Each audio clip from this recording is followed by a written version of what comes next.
All right, ladies and gentlemen, let's get her going here. Start me off. Where did it go? Quit Claim Deeds Explored. So welcome back to part 2 of a 2-part series.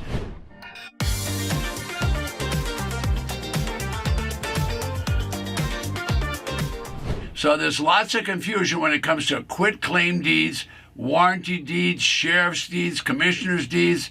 Oh, it goes on and on. So we're going to try to clear some of that. And remember, we had quiet title earlier. Quiet title requires an attorney.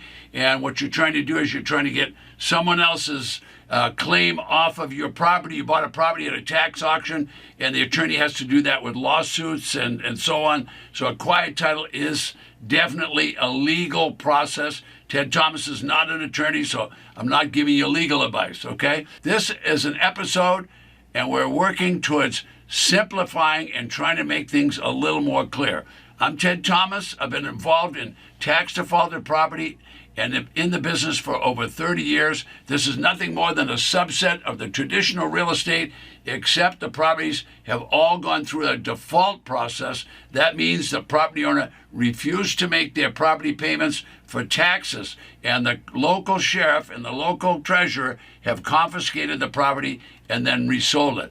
So this is a segment of the traditional real estate business. However, the properties were all tax defaulted, which means they could be used and abused. Some of them could be junk. Some of them are very good. They just need to be cleaned up. But don't buy any junkers. Make sure you don't do that. Now, I'm not an attorney at law, and I'm not a real estate broker. So this is strictly informational. I'm not a legal advisor. I'm not offering you legal advice. So investors, newcomers, buyers, sellers, you need an experienced attorney and our accounting professional when it comes to spending money. So I'm not that guy. I'm the guy that's going to tell you how to make money with tax liens and tax deeds.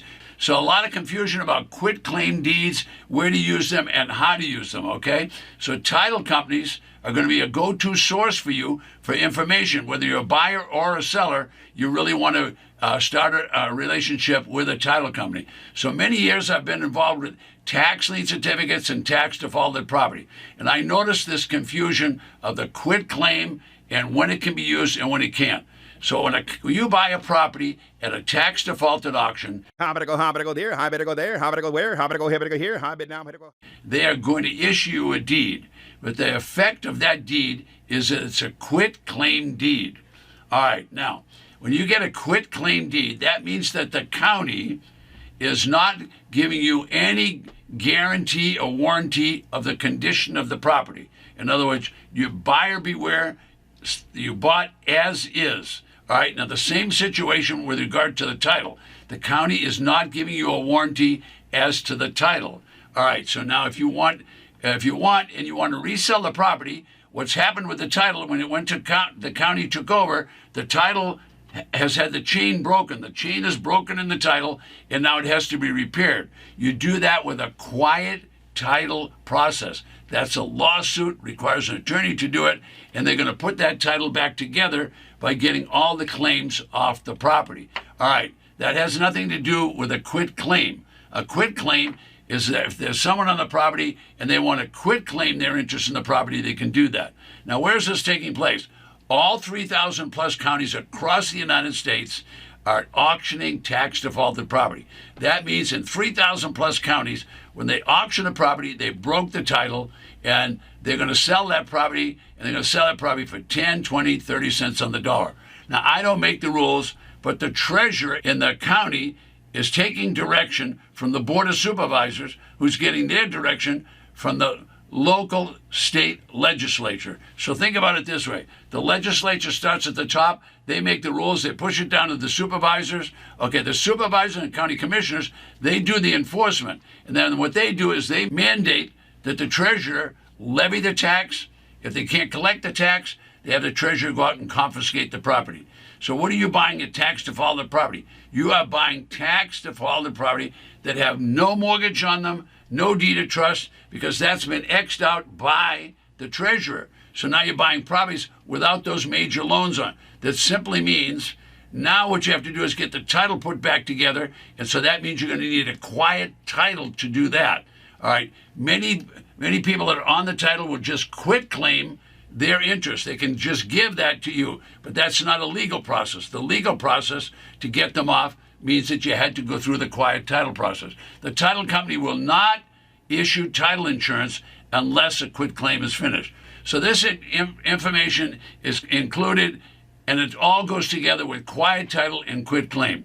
All right, so what do you need from a practical standpoint? A practical standpoint is you want to get the property and you want to have a title that you can transfer and pass on to another person. So normally what happens, property owner and a buyer and seller want to get together. So the seller can warranty that they're going to sell the property. So there can be a warranty deed to another person.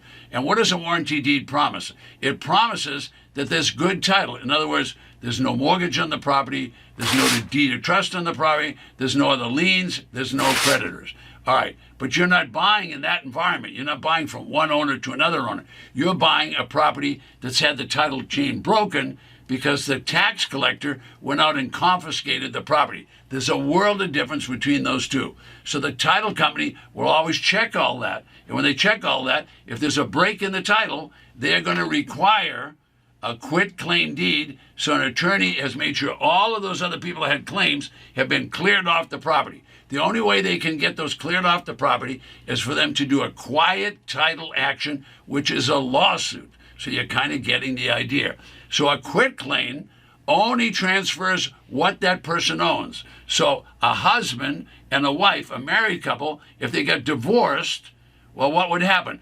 Probably one would end up with the house. So the other one could quitclaim their interest, and now the person number one to get all the interest owns the whole property. So you could quitclaim that. Well, in an adversarial situation where the property was defaulted and now went through a process that the county took the property away, that's adversarial. So the title has been broken. All right, so you're getting the idea of what we're talking about. All right, so if a married couple divorces, one party can quitclaim. So that's the case that's usually brought up when they talk about quitclaim. They can give their interest away. That's all right. But a quiet title, there's no giving away. It's the actual lawsuit that's really actually taking place. The county makes no guarantee and no warranty of the property and no warranty of a clean title. Okay, and what about a quiet title? How long is that going to take? Plan on the attorney taking 3 months. It could take 6 months to complete all that. Could cost a number of thousands of dollars. Savvy buyers make sure that they locate a qualified, experienced attorney to do the quiet title action. This is a lucrative business. All right, but you must understand when you buy at the auction, it's buyer beware. You see those little white circles? That's how many auctions are taking place within that state in the next 90 days. This calendar updates every single day. I'm here today to show you how to make money. To do that, I'm going to show you briefly that there are thousands of tax defaulted real estate properties across the 3,000 plus counties in the United States. This is quite interesting. You're looking at the Ted Thomas Magic Interactive Map and Auction Calendar. It changes every day. Now, I created the calendar and the map so I would know how many auctions are taking place every day in the United States. Now I can show the little guy how to make money. Most importantly, I created this system so I could have an auction list for each auction 24/7. In the small population counties, there's going to be dozens of properties that are going to be ready for auction. In the large population county, there could be hundreds and even thousands of properties that are going to be available for sale. If you want an auction list and you'd like to see a list like that, you can go below and you can request an auction list. All right, if you're going to buy a tax defaulted property, you need to make sure that you look at the property because many things could go wrong with the property. It could have had a fire. There could have been a windstorm. There could have been a hurricane. It could be next to a pig farm. A lot of things could be wrong. So don't buy a property without looking at it. Secondly, don't buy a property unless you know what your exit strategy is going to be. If you don't know what you're going to sell it for, don't buy it because you'll bid too high. Now, this was part 2. And if you want to go back to see part 1, then just click below and you can go back to part 1. I'm Ted Thomas.